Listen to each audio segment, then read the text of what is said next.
இந்தியாவில் எழுப்புதல் துவங்கிவிட்டது. இந்த டெலிகாஸ்ட பார்க்கிற ஒவ்வொருவருக்கும் சுகம் கிடைக்கும். இயேசுக்கு பரிசுத்த ஆவியானவர் தேவைப்பட்டது. அவர் தேவ குமாரனா இருந்தாலும் பூமியில மனுஷனாய் வாழும்போது அவருக்கு பரிசுத்த ஆவியானவர் தேவைப்பட்டா உங்களுக்கும் பரிசுத்த ஆவியானவர் தேவைப்படுகிறார். இயேசுவின் நாமத்தினாலே சுகத்தை பெற்றுக்கொள்ளுங்கள். இயேசுவின் நாமத்தினால விடுதலை பெற்றுக்கொள்ளுங்கள். இயேசுவின் நாமத்தினால உறவுகள் சீர்படுவதாக. இயேசுவின் நாமத்தினால வியாபாரங்கள் பொருளாதார காரியங்களிலே வெற்றி உண்டாவதாக.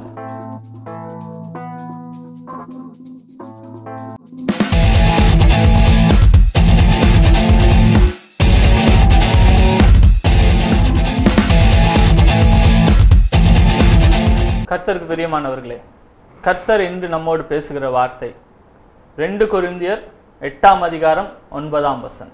நம்முடைய கர்த்தராகிய இயேசு கிறிஸ்துவின் கிருபையை அறிந்திருக்கிறீர்களே.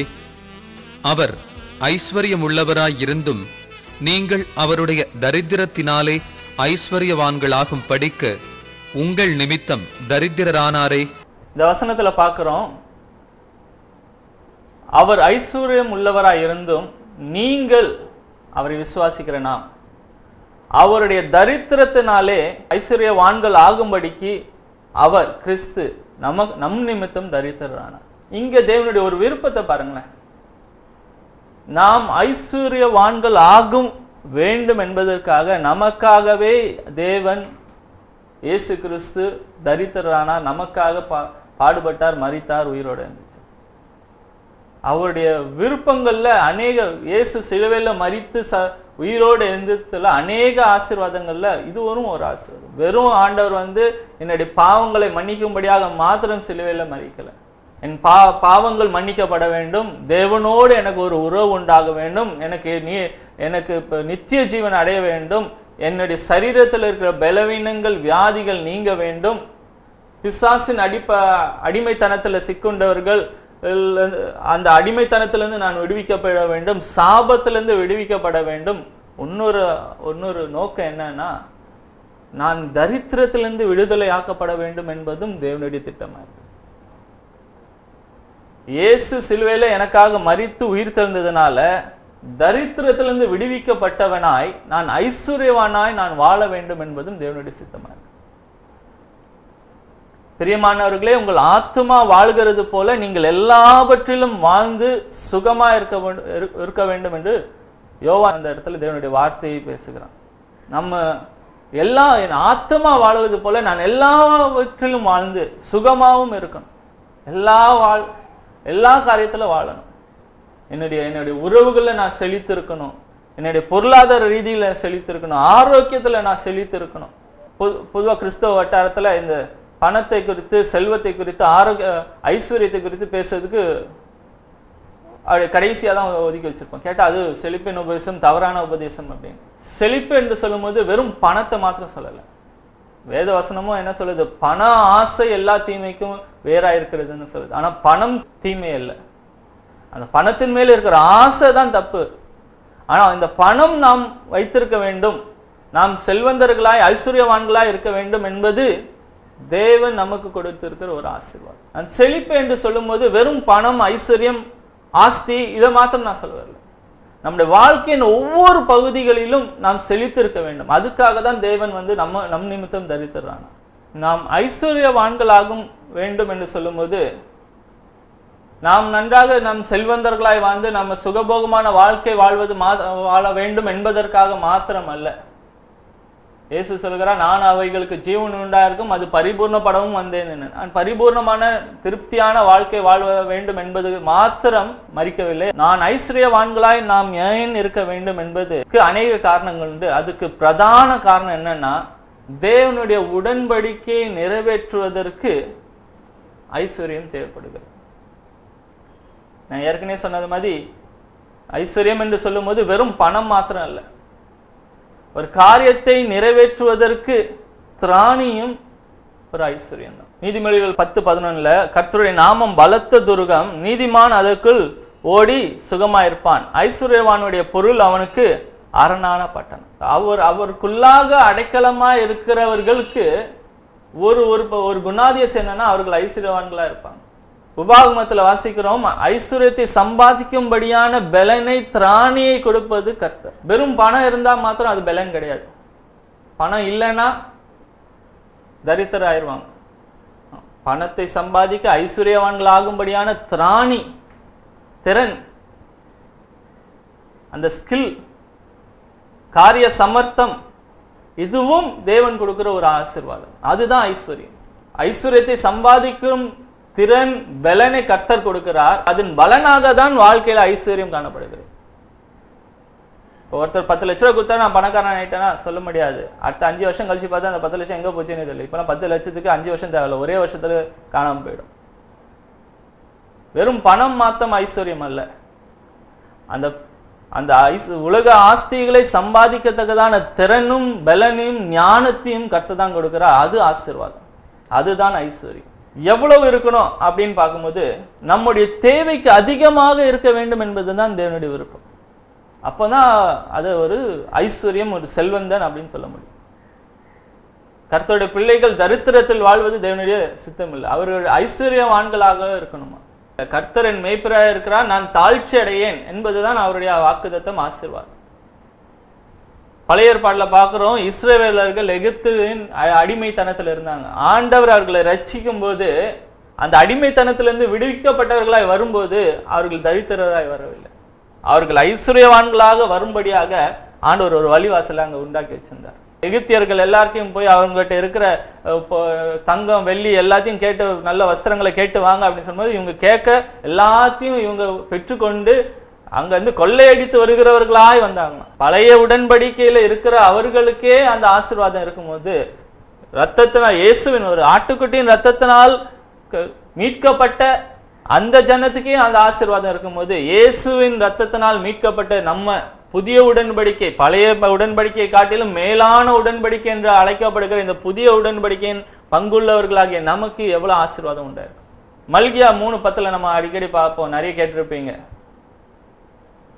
நம்ம கர்த்தருக்கு கொடுக்கும் போது அவர் என்ன பண்றாரா, வானத்தின் பலகணிகளை திறந்து இடங்கொள்ளாமற் போக மட்டும் ஆசீர்வதிப்பேனோ இல்லையா என்று சொல்லி பாருங்க.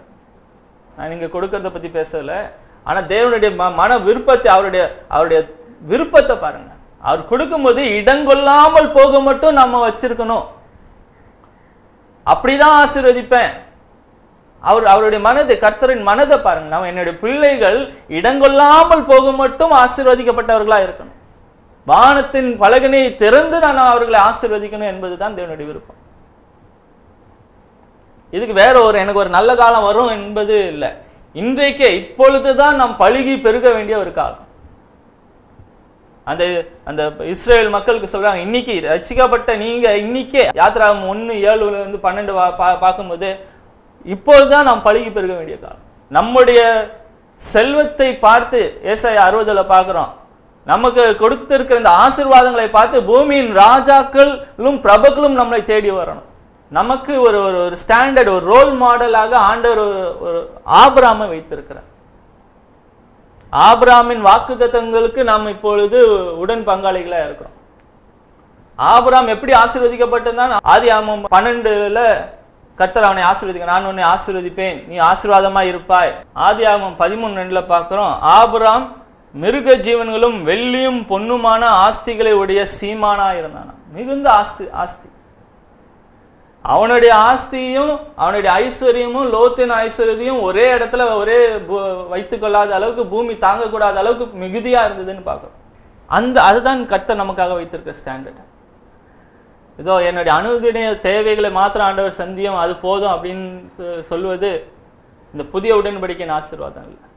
ஆபிரகாமின் ஆசீர்வாதத்துக்கு அந்த உடன்படிக்கையின் நிழலாட்டமாக நாம் அதை காட்டிலும் மேலான ஒரு உடன்படிக்கையில வாழ்கிறோம்னா, நமக்கு ஸ்டாண்டர்டாக வச்சிருக்கதே ஆபிரகாம். கர்த்தரை நம்புகிற ஒருவரும் தரித்திரராக இருந்ததில்லை. நாம் ஆசீர்வாதமா இருக்கணும், நம்முடைய ஆசீர்வாதத்தின் அடிப்படையில பூமியே ஆசீர்வதிக்கப்பட்டிருக்கணும் என்பது கர்த்தர் நமக்கு உடன்படிக்கையில கொடுக்கிற ஒரு ஆசீர்வாதம். யாத்திராகமம் 36:5-7 பார்க்கிறோம். நம்முடைய தேவைக்கு அதிகமாக நாம் கொண்டு இருந்து மற்றவங்களை ஆசீர்வதிக்கிற அளவுக்கு நமக்கு இருக்கணும். நான் தியாகம் பண்ணி மற்றவங்களுக்கு கொடுக்க கூடாது. எனக்கு போதும் என்ற நிலையை தாண்டி அதிகமா இருக்கிறது, நான் கொடுப்பது எனக்கு சந்தோஷமா இருக்கணும். அந்த அளவுக்கு நான் ஆசீர்வதிக்கப்பட்டவனாய் வாழ வேண்டும் என்பது தேவனுடைய ஆசீர்வாதமா இருக்கு. இவ்வளவு ஆஸ்தியை குறித்தும் ஐஸ்வர்யத்தை குறித்தும் பேசும்போது ஒரு வார்த்தை இருக்கிறது, இவ்வளவு திரளான காரியம் இருக்கிறது எதுக்காகனா, நான் லூக்கா 13:12-15 பார்க்கிறோம். ஒருத்தன் இருந்தானா, ரொம்ப திரளான ஆஸ்தி வந்ததுனால நான் இன்னும் சேமிப்பேன், நான் இன்னும் இடிச்சு வைப்பேன், நான் என்னுடைய ஸ்டோர் ஹவுஸ் வந்து இடிச்சு இன்னும் நிறைய நான் சேமிச்சு வைப்பேன். நம்முடைய எண்ணம் அது மேல இருக்கக்கூடாது, ஆஸ்தி மேல போயிடக்கூடாது. ஆஸ்தியும் ஐஸ்வர்யமும் நமக்கு கொடுக்க வேண்டும் என்பது தேவனுடைய திட்டமா இருக்கிறது. ஆனால் நம்முடைய கவனம் என்னன்னா, நிறைய பணம், நிறைய சொத்து, நிறைய ஆசீர்வாதம் இருக்கிறது நல்லதுதான், அதுதான் தேவனுடைய திட்டம். ஆனால் நம்ம மனது அதன் மேல இருக்கக்கூடாது. நான் இன்னும் சேர்க்கணும், இன்னும் நிறைய வைக்கணும் என்ற எண்ணத்தோடு இருக்கும்போது ஆண்டவர் கேட்கிற, இன்னைக்கு நீ மரிச்சனா எங்க போவ அப்படின்னு ஒரு கேள்வி கேட்கிறார். நிறைய ஐஸ்வர்யம் இருப்பது தப்பல்ல, அது தேவனுடைய ஆசீர்வாதம், உடன்படிக்கையின் உரிமையா இருக்கிறது. ஆனா நம்முடைய கவனம், நம்முடைய சிந்தனை, நம்முடைய ஃபோக்கஸ் அது மேல இருக்கக்கூடாது. தரித்திரம் என்பது ஆசீர்வாதத்துக்கு, செழிப்புக்கு எதிர்மறையான ஒரு காரியம். நாம் ஆசீர்வாதமாய் வாழ்வதற்கு ஒரு சீக்ரெட்டை வந்து 3 யோவான் 2 பார்க்கிறோம். உன் ஆத்துமா வாழ்வது போல நீ எல்லாவற்றிலும் வாழ்ந்து சுகமா இருப்பான். அப்ப நான் எல்லாவற்றிலும் வாழாமல் இருந்தால், என்னுடைய வாழ்க்கையில தரித்திரம் இருந்தால், எங்கேயோ ஒரு ஆவிக்குரிய பிரச்சனை இருக்கு, என் ஆத்மா சரியா வாழலை. அதை நம்ம என்னன்னு கண்டுபிடிக்கணும். நிறைய ஆஸ்தி இருந்தா நான் செல்வந்தன்னு சொல்ல முடியாது.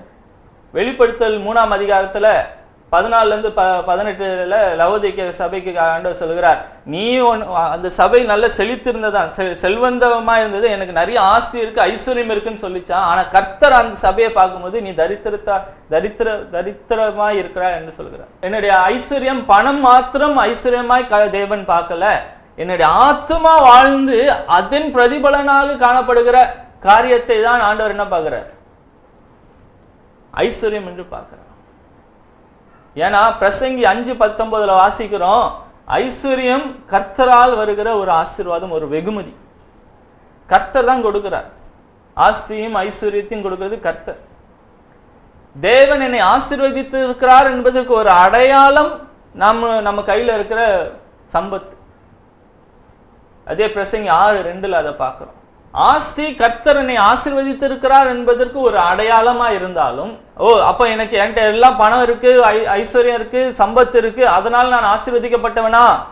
என் ஆத்மா வாழாம இதெல்லாம் இருந்தா அது ஆசீர்வாதம் இல்ல, நான் செழித்தவன் என்று தேவன் பார்க்கவில்லை. என் ஆத்மாவும் வாழ வேண்டும். என் ஆத்மா வாழ்வதற்கு அடையாளமாக கர்த்தர் பூமிக்குரிய ஆசீர்வாதங்களையும் கட்டளை எடுக்கிறவராயிரு. தரித்திரம் ஒருத்தருடைய வாழ்க்கையில காணப்படுவதற்கு ஒரு சில காரணங்கள் என்னன்னு பார்ப்போம்.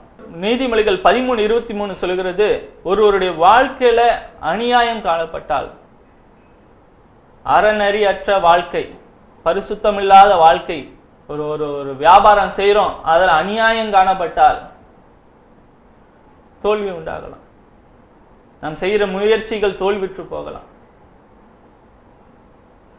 தேவனுடைய வார்த்தைக்கு உடன்படாமல் நாம் செயல்படும் போது அது செழிக்காது என்று பார்க்கிறோம்.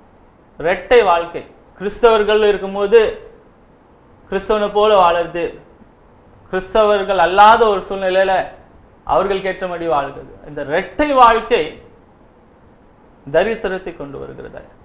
அடிமைத்தனங்கள், குடிக்கு அடிமை, சூதாட்டத்துக்கு அடிமை, வேசித்தனத்துக்கு அடிமை, அடிமைப்படுத்துகிற அநேக காரியங்களுக்கு அடிமைப்பட்டு இருக்கும்போது நம்முடைய வாழ்க்கையில சந்தோஷமும் செழிப்பும் காணப்படாது. நீதிமொழிகள் 23:21 பார்க்கிறோம். என்னுடைய வாழ்க்கையில தேவன் உடன்படிக்கையின்படியாக இயேசு எனக்காக மரித்து சம்பாதித்து வைத்த ஐஸ்வர்யத்தை நான் அனுபவிக்க வேண்டும் என்றால், நான் அவருக்கு பிரியமற்றபடி, அவருக்கு சாட்சியா இராதபடிக்கு பிசாசுக்கு அடிமைப்பட்ட ஒரு வாழ்க்கை வாழும் போது தேவனுடைய ஆசீர்வாதங்களை பெற்றுக்கொள்வது கூடாத காரியமாயிரும். நீதிமொழிகள் 13:18 சொல்லுகிறது, கடிந்து கொள்ளுதலை வெறுக்கிற போது ஆசீர்வாதத்தை பெற்றுக்கொள்ள முடியும். இப்படி நடங்க அப்படின்னு ஒருத்தர் இன்ஸ்ட்ரக்ஷன் கொடுக்கும்போது, டீச்சிங் கொடுக்கும்போது, அது நீங்க என்ன சொல்லுது நானே கேட்கறது. இப்படி செய்யாத அப்படின்னு யாராவது கரெக்ட் பண்ணும்போது, நமக்கு தேவன் தேவனுடைய வார்த்தை மூலமாக பேசுவார், மனிதர்கள் மூலமாக பேசுவார், சூழ்நிலைகள் மூலமாக பேசுவார், நம்ம உள்ளுணர்வுகள் மூலமாக பேசுவார். கர்த்தர் நம்மோடு பேசும்போது அந்த வார்த்தையை உதாசீனப்படுத்தினவர்களாய், கடிந்து கொள்ளுதலை நாம் வெறுக்கும் போது தேவன் நம்மை ஐஸ்வர்யத்துக்குள்ளாக ஆசீர்வாதத்துக்குள்ளாக நடத்துவது கடினமா இருக்கும். சோம்பலா இருப்பது தரித்திரத்துக்கு இன்னொரு ரீசன். அத நீதிமொழிகள் 24:30-33 வரைக்கும் பார்த்து. சோம்பேறித்தனமும் ஐஸ்வர்யமும் கூட இருக்க முடியாது. நம்முடைய உழைப்பும் முக்கியம். நான் சோம்பலா இருந்து கர்த்தர் ஆசீர்வதிப்பார், கர்த்தரை விசுவாசிக்கிறேன் என்ன இல்லை. கர்த்தர் என்ன பண்ணுவார், நாம் செய்கிற செய்கையை நம்முடைய பிரயாசத்தை ஆசீர்வதித்து நம்மை செழிக்க செய்வார். நான் என்ன பண்ணணும் அப்படின்ற திறனை கொடுக்கிறவர் அவர் தான், ஐடியாக்களை கொடுக்கிறவர் தான், அந்த காரிய சமர்த்தத்தை கொடுக்கறது அவர் தான். ஆனா செய்யணும். நிறைய பேருக்கு நிறைய ஐடியா இருக்கும், செய்ய மாட்டாங்க. நிறைய பேருக்கு ஐடியாவே இருக்காது, ஆனா கடினமா உழைச்சிக்கிட்டே இருப்பாங்க. அப்படி இல்லை, ரெண்டும் இருக்கணும். கர்த்தர் ஞானத்தையும் கொடுப்பார், திறனையும் கொடுப்பார். கர்த்தர் திறனை கொடுத்திருக்க திறந்த வேஸ்ட் பண்ணக்கூடாது. தேவனுடைய பிள்ளை உலகத்தாருக்கு இருக்கிற ஞானத்தை காட்டிலும் தேவனுடைய பிள்ளைகளுக்கு அதிக ஞானம் உண்டு. சுயமா உங்களுக்கு ஞானம் இருக்குதோ இல்லையோ, ஆனா கர்த்தர் உங்களுக்குள்ளாக இருக்கும்போது அவரே ஞானமா இருக்கிறார். அவரே ஞானத்தின் ஆவியானவர் இருக்கும்போது, அவரே ஞானத்தின் ஊற்றா இருக்கும்போது, உங்களுக்கு அவர்கிட்ட கேட்கும் போது நிறைய ஞானம் கொடுப்பார். அந்த ஞானத்தை வைத்துக்கொண்டு நிறைய பேருக்கு நிறைய ஐடியாஸ் வந்திருக்கும், ஆனா அதை செயல்படுத்தாம இருக்கிறாங்க. நோ, உங்க பிரயாசத்தை கர்த்தர் ஆசீர்வதிப்பார். ஈசாக்க போல நீங்க பஞ்ச காலத்துல நீங்க விதைச்சாலும் உங்க பலனை ஆசீர்வதிச்சுதான் ஆண்டவர் 100 மடங்கு விருத்தியை தரப்போகிறார். உங்க செயல்பாடு, உங்க முயற்சி தேவைப்படுகிறதா இருக்கு. கன நித்திரை நீதிமொழிகள் 20:13 பார்க்கிறோம். அதிகமா தூங்குறது. என்னுடைய ஜீவனத்துக்கு தேவையான பிரயாசத்தை கூட செய்யாமல் தூக்கத்தை அதிகமாய் விரும்புகிறவர்கள் செழிக்க முடியாது. அவர்களுடைய வாழ்க்கையில தரித்திரம் காணப்படும். தேவையற்ற லாபமற்ற காரியங்களுக்கு நம்முடைய நேரத்தை வீணாக செலவழிக்கும் போது நீதிமொழிகள் 28:19 பார்க்கிறோம். பிரயோஜனமற்ற மனிதர்களை ஃபாலோ பண்ணும்போது, பிரயோஜனமற்ற லாபகரமற்ற, நமக்கும் பிரயோஜனம் இல்லை மற்றவங்களுக்கும் பிரயோஜனம் இல்லாத அநேக காரியங்களை நேரத்தை வீணடிக்கும் போது நம்முடைய வாழ்க்கையில ஐஸ்வர்யம் காணப்படாது, தரித்திரம் காணப்படும் என்று பார்க்கிறோம். நான் சீக்கிரமா பணக்காரன் ஆகணும், ஐஸ்வர்யன் ஆக வேண்டும் என்று குறுக்கு வழியை தேடுகிறவர்களுக்கு ஐஸ்வர்யம் அவர்கள் வாழ்க்கையில காணப்படாது. ஏன் நான் சீக்கிரமா ஐஸ்வர்யன் ஆக வேண்டும் என்று விரும்புகிறேன்னா, எனக்கு நான் அப்படின்னு உங்களுடைய சுயநலம் அங்கு காரணமா இருக்குது. அந்த பெருமை காணப்படுகிறது. அதற்கு கர்த்தர் எதிர்த்து நிற்கிறவராக இருக்கிறார். இந்த ஆதியாகமம் 12 நம்ம பார்க்கிறோம். கர்த்தர் ஆபிரகாமை ஆசீர்வதிக்கிறதுக்கு ஒரு காரணம் உண்டு. நான் உன்னை ஆசீர்வதித்து உன் பேரை பெருமைப்படுத்தேன். 2ஆம் வசனத்துல நீ ஆசீர்வாதமா இருப்பாய். ஏன் நான் என்னுடைய தேவைக்கு அதிகமான ஐஸ்வர்யத்தை கர்த்தர் வைத்திருக்க வேண்டும் என்று விரும்புகிறார்னா, சில காரணங்கள் இருக்கு. பிரதானமான 2 காரணங்களை சொல்றேன் உங்களுக்கு. ஒண்ணு என்னன்னா, நான் மற்றவர்களுக்கு ஆசீர்வாதமா இருக்கணும். என்னுடைய ஆசீர்வாதம் இருக்கும்போது நான் செழித்து, நான் சௌக்கியத்தோடு, நான் சம்பூர்ணமாய் நான் வாழ வேண்டும். ஆனா அது மாத்திரம் நோக்கம் இல்லை. அந்த சம்பூர்ணத்தின் மிகுதியில நான் மற்றவங்களுக்கு கொடுத்து அவர்களுக்கு ஆசீர்வாதமாய் நான் காணப்படணும். என்ன பார்க்கிறவங்க என்கிட்ட இருக்கிற பொருள் ஆசீர்வாதமா பார்க்க கூடாது. இப்படிப்பட்ட ஒரு நண்பன் எனக்கு இருக்கிறார், இப்படிப்பட்ட ஒரு உறவு எனக்கு இருக்கிறது, இந்த உறவு தான் ஆசீர்வாதம், இந்த நபர் எனக்கு ஆசீர்வாதம் என்று சொல்லத்தக்கதாக நான் காணப்படுவேன். நீதிமொழிகள் 19:16-17 பார்க்கிறோம். கிறிஸ்தவர்கள் மற்றவங்களுக்கு கொடுக்கணும். ஏழைகளுக்கு இறங்குகிறவன் கர்த்தருக்கு கடன் கொடுக்கிறான். ஏழைகளுக்கு இறங்கத்தக்கதாக கொடுக்கிற அளவுக்கு நமக்கு பொருள் இருக்கணும். ஐயோ கொடுக்கறதுக்கு என்கிட்ட எதுவுமே இல்லையே என்று சொல்ல நிலை ஆசீர்வாதமான நிலை இல்லை. நான் யாருக்கு அடுத்தது கொடுக்கலாம் ஆண்டவரே அப்படின்னு அவருடைய வார்த்தையை கேட்டு, எனக்கு போதுமான அளவுக்கு இருக்கு, தேவைக்கு அதிகமா இருக்கு, நான் யார்கிட்ட கொடுக்கணும்னு அவர்கிட்ட கேட்டு நான் கொடுக்குறவனா இருக்கும். லூக்கா 19 பார்க்கிறோம். ஒரு எஜமான் தன்னுடைய ஐஸ்வர்யத்தை தன்னோட வேலைக்காரன் கொடுத்து, இதை பார்த்துக்கோ, இதை கவனிச்சுக்கோன்னு கொடுத்துட்டு போனார். அந்த நிலைமையில தான் நம்ம இருக்கணும். நமக்கு கொடுக்கிற ஆசீர்வாதங்களும் ஐஸ்வர்யமும் சம்பத்தும் எதுக்காக? நான் அனுபவிக்கிறதுக்காக இல்லை, நான் அனுபவிக்கும்படி என் கையில கொடுக்கப்பட்ட ஒரு காரியம். நான் உக்கரானக்காரனா இருக்கிறேன். அதுக்கு என்னுடைய எஜமானன் என்ன சொல்லுகிறாரோ அதன்படி நான் செய்யணும். இன்னாருக்கு கொடுன்னா கொடுக்கணும், இன்னாருக்கு கொடுக்க வேண்டாம்னா கொடுக்க வேண்டாம். நாங்க டிசிஷன் எடுக்கிறதில்ல, அவருடைய வார்த்தை கேட்டு கொடுக்கிற அளவுக்கு எனக்கு இருக்கணும். இன்னொரு காரியம் என்னன்னா, நம்ம பார்க்கிறோம், தேவனுடைய வேலையை பூமியில நிறைவேற்றுவதற்கு ஐஸ்வர்யம் தேவைப்படுது. எந்த ஊழியங்களா இருந்தாலும் சரி, தனிப்பட்ட ஊழியக்காரங்கிட்ட கேட்டு பாருங்க, அவங்களுடைய பாரம் என்னன்னு பாத்தீங்கன்னா பொருளாதாரத்தை குறிச்சு இருக்கும். ஆத்ம பாரத்தை பத்தி நான் பேசுறதில்ல, நம்ம பூமிக்குரிய ரீதியில பார்க்கும்போது பணத்தை குறித்து இந்த ஊழியத்தை செய்யறதுக்கு இவ்வளோ பணம் தேவைப்படுது, அவ்வளோ பணம் தேவைப்படுது என்ற நிலைமையில தான் அவங்களுடைய சிந்தனை அதிகமா இருக்கு. அப்படி இல்லை. தேவனுடைய ராஜ்யம் பூமியில கட்டப்படுவதற்கு கொடுக்கிற அளவுக்கு தேவனுடைய பிள்ளைகள் கையில இருக்கணும். அதுதான் தேவனுடைய விருப்பம். அவருடைய பிள்ளைகள் ஐஸ்வர்யவான்களா இருந்து கர்த்தருடைய ராஜ்யம், தேவனுடைய ராஜ்யம் பூமியில நிலைநாட்டப்பட வேண்டும். அவருடைய ஊழியங்கள் கட்டப்பட வேண்டும். கர்த்தருடைய ஊழியத்துக்கு கொடுக்கிற அளவுக்கு அவர்கள் ஆசீர்வதிக்கப்பட்டவர்களா இருக்கணும். ஏழைகளுக்கு கொடுக்கிற அளவுக்கு அவர்கள் ஆசீர்வதிக்கப்பட்டவர்களா இருக்கணும். இதுதான் தேவனுடைய திட்டம். நான் ஐஸ்வர்யவானாக வேண்டாம் என்பது அது ஒரு தாழ்மை என்று நினைக்க வேண்டாம். அது தேவனுடைய திட்டமே இல்லை. நீங்க தரித்திரத்தில் இருந்து நீங்க தியாகமாய் செய்கிற காரியங்களை கர்த்தர் காண்கிறவரா இருக்கிற, ஆசீர்வதிக்கிறவரா இருப்பார். ஆனா அது தேவ திட்டம் இல்ல. தேவ திட்டம் நீங்கள் செல்வந்தர்களா இருந்து ஐஸ்வர்யவான்களாகும்படியா தான் உங்களுக்காக தரித்திரம் ஆனார், உங்களுக்காக மரித்தார். ஆனா நான் ஏன் ஐஸ்வர்யன் ஆக வேண்டும் என்பதுக்கு காரணம் உண்டு. நான் நல்ல சௌகரியமா சம்பூர்ணமாய் மாத்திரம் வாழ்வதற்காக அல்ல, தேவனுடைய ராஜ்யத்தை பூமியில கட்டணும். அவருடைய ராஜ்யத்துல ரொம்ப பவர்ஃபுல்லான ஒரு காரியம் என்னன்னா ஜெபம். ஆனா இந்த பூமிக்குரிய ராஜ்யத்துல எதுல பவர் இருக்குன்னா மணி, பணத்துல இருக்கு. இந்த பூமிக்குரிய ராஜ்யத்துக்குரிய காரியங்களையும் கர்த்தர் நமக்கு கொடுக்கிறதா இருக்கிறார். ஜெபத்தின் வல்லமையும் நமக்கு இருக்கணும், ஐஸ்வர்யத்தின் பலனையும் கர்த்தர் கொடுக்கிறார். கர்த்தரிடத்திலிருந்து ஜெபித்து ஜெபித்து பெற்று பூமியில நிலைநாட்டுவதற்கு கர்த்தர் நம்முடைய கரங்களை பலப்படுத்துகிறவரா இருக்கிறார். ஐஸ்வர்யத்தின் நோக்கத்தை புரிந்து கொள்ளும். நாம் ஐஸ்வர்யத்துக்கு ஆசீர்வதிக்கப்பட்டவர்களாய் வாழ வேண்டும் என்பது ஒரு நோக்கம். ஆனா அதை காட்டிலும் ஒரு பிரதான நோக்கம், தேவனுடைய ராஜ்யம் பூமியில நிலைநாட்டப்பட வேண்டும். அவருடைய ஊழியங்கள் செயல்படுத்தப்பட வேண்டும். நாம் ஏழைகளுக்கு கொடுக்கிறவர்களா இருக்க வேண்டும். இந்த புதிய ஏற்பாடு காலத்துல அப்போஸ்தலர் நடவடிக்கைகள்ல பார்க்கிறோம். தரித்திரர்களுக்கு கொடுத்தாங்க, கஷ்டப்பட்டு படுகிற சபைகளுக்கு கொடுத்தார்கள். பவுலுக்கு வேற ஊருக்கு போயிருந்தாலும் ஊழியத்தை தாங்கும்படியாக பவுலுக்கு கொடுத்தார்கள். இந்த ரெண்டே நோக்கத்தை தான் பார்க்கிறோம். எந்த இடத்துல கொடுக்கறத பார்க்கும் போதும் ரெண்டு நோக்கம் தான். ஊழியங்களுக்குன்னு கொடுத்தார்கள், ஏழைகளுக்குன்னு கொடுத்தார்கள். அப்படி ஏழைகளுக்கும் கொடுத்து ஊழியங்களுக்கும் கொடுக்கிறவர்களுக்கு பவுல் சொல்லுகிறான் பிலிப்பியர் 4:19, என் தேவன் தம்முடைய ஐஸ்வர்யத்தின்படி உங்கள் குறைவையெல்லாம் கிறிஸ்து இயேசுக்குள் மகிமையிலே நிறைவாக்குவார். இப்படி கொடுக்கிறவர்களுக்கு உங்க குறைவு இருக்காது. என்னுடைய தேவன் தம்முடைய ஐஸ்வர்யத்தின்படி உங்களை நிறைவாக்குவார். நிறைவான வாழ்க்கை உங்களுக்கு உண்டாயிருக்கும் என்பது தேவனுடைய ஆசீர்வாதம். இதையெல்லாம் எப்படி பெற்றுக்கொள்கிறோம் என்றால், என்னுடைய பிரயாசம் மாத்திரம் அல்ல, இயேசு எனக்காக மரித்தபடினால், இயேசு நான் ஐஸ்வர்யன் ஆகும்படியாக அவர் எனக்காக தரித்திரனாரே சிலுவையில், அது நிமித்தம் நான் ஐஸ்வர்யனாக்கப்பட்டிருக்கிறேன். அவர் எனக்காக சம்பாதித்து வைத்ததை நான் விசுவாசித்து பெற்றுக்கொள்வேன். விசுவாசித்து எப்படி பெற்றுக்கொள்வேன்னா, எனக்கு கர்த்தர் அதை ஐஸ்வர்யத்தை சம்பாதிக்கும் திறனை கொடுத்திருக்கிறார், ஞானத்தை கொடுப்பார். அதை நான் அபியாசிக்கும் போது என்னுடைய பிரயாசத்தை ஆசீர்வதிப்பார். நான் ஆசீர்வதித்து நான் செல்வந்தனாய் வாழணும். என் ஆத்மாவும் வாழணும்.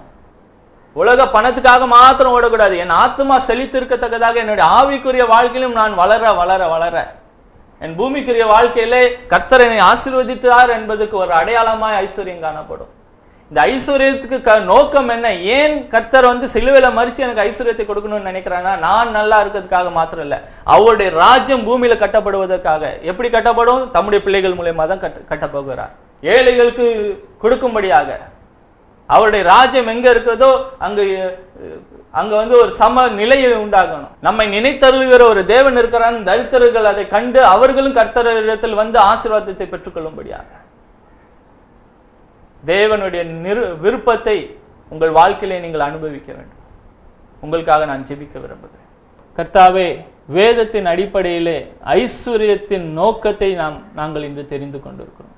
நாங்கள் ஐஸ்வர்யவான்கள் ஆகும்படிக்கு நீர் எங்களுக்காக தரித்திரனார். நாங்கள் ஐஸ்வர்யவான்களாய் இருக்க வேண்டும் என்பது உம்முடைய சித்தமாய் இருக்கிறது ஆண்டவர். பழைய ஏற்பாட்டிலும் அப்படிதான், புதிய ஏற்பாட்டிலும் அப்படிதான் ஆண்டவர். இடங்கொள்ளாமற் போக மட்டும் கர்த்தாவே, தேவருடைய ஆசீர்வாதம் எங்கள் வாழ்க்கையில காணப்படட்டும்.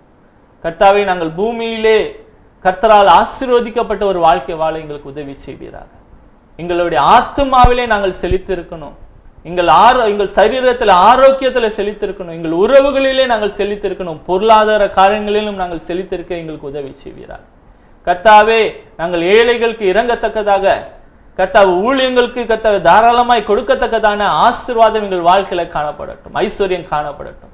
கர்த்தாவே உம்முடைய பிள்ளைகள் ஒவ்வொருவரையும் கர்த்தாவே நீர் இந்த விதமாய் நீர் ஆசீர்வதிப்பீராக. கர்த்தாவே கர்த்தரால் ஆசீர்வதிக்கப்பட்டவர்கள் என்று இவர்களை காண்கிற ஒவ்வொருவரும் சொல்லத்தக்கதாக இப்படிப்பட்ட ஆசீர்வதிக்கப்பட்ட வாழ்க்கை எங்களுக்கும் வேணும் என்று அநேகர் கர்த்தாவே உம்மண்டை சேர்க்கப்படத்தக்கதாக உம்முடைய பிள்ளைகளை நீர் ஆசீர்வதித்து நிறைவாக்கும்.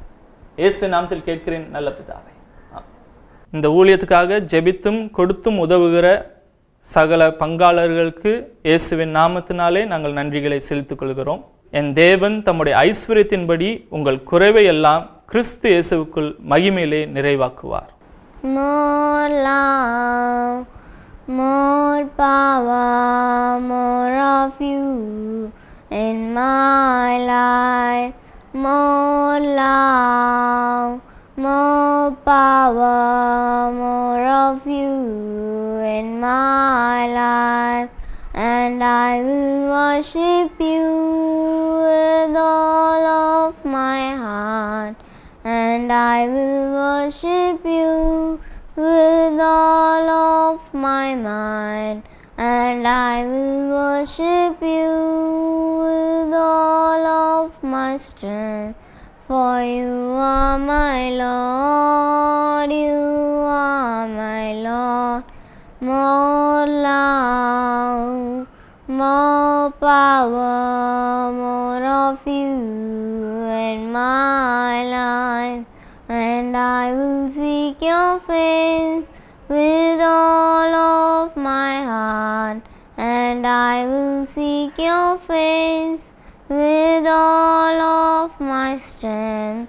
And I will seek your face with all of my mind. For you are my Lord, you are my Lord. More love, more power, more of you in my life. Anbum valanam niraimai வேண்டுமே என் முழு இதயத்தோடு உம்மை பணிவேன். என் முழு சிந்தையோடு உம்மை பணிவேன். என் முழு பலத்தோடு உம்மை பணிவேன். நீரந்தேவன் நீரந்தேவன் அன்பும் பலனும் நிறைவாய் வேண்டுமே. என் முழு இதயத்தோடு முகம் தேடுவேன். என் முழு சிந்தையோடு முகம் தேடுவேன். என் முழு பலத்தோடு